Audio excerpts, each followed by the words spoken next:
সকাল বন্ধুরা, আজকে ডাল এবং মাংস দিয়ে একটা রেসিপি তৈরি করব। প্রথমেই আমি ডালটাকে জল দিয়ে খানিকক্ষণের জন্য ভিজিয়ে রাখছি।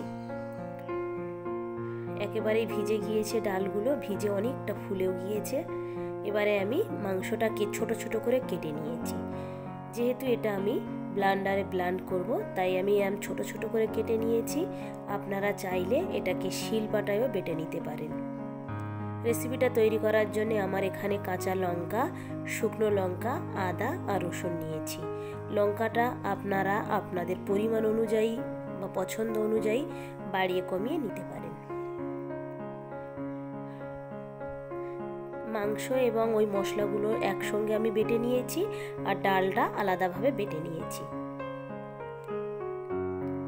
এবারে যে সমস্ত উপকরণগুলো লাগবে এক এক করে আমি সবগুলো দিয়ে দিচ্ছি।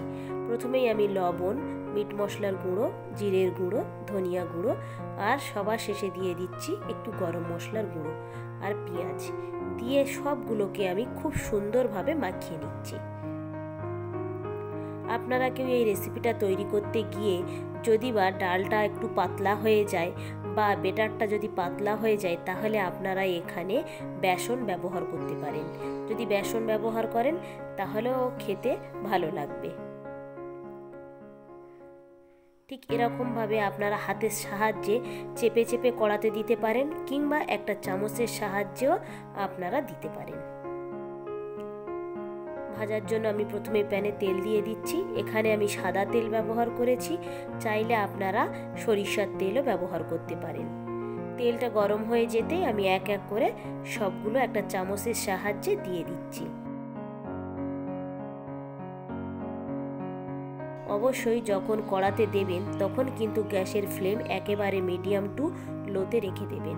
এবং যেহেতু এখানে মাংস দেয়া আছে, তাই এটা একদম লো ফ্লেমে দিয়ে খুব ধীরে ধীরে এটাকে সময় করে ভাজতে হবে।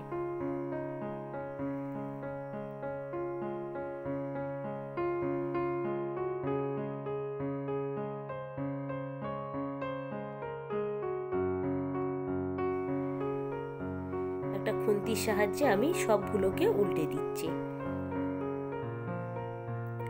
সবগুলো ভালোভাবে ভাজা হয়ে গিয়েছে। এবারে আমি এগুলোকে সব তুলে নিচ্ছি।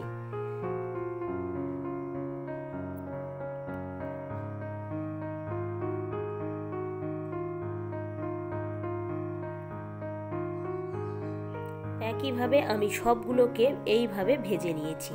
কতটা মজা হয়েছিল আপনারা বাড়িতে তৈরি না করলে বুঝতে পারবেন না।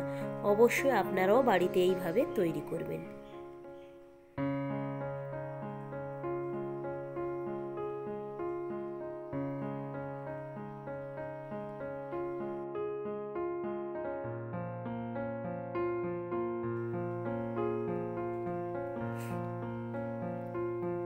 ভিডিওটা তাহলে এখানেই শেষ করছি। ভালো থাকবেন, সুস্থ থাকবেন, আর ব্লগটি কেমন লাগলো অবশ্যই জানাবেন। ভালো লাগলে একটা সাবস্ক্রাইব করে দেবেন। দেখা হবে পরবর্তী ব্লগে।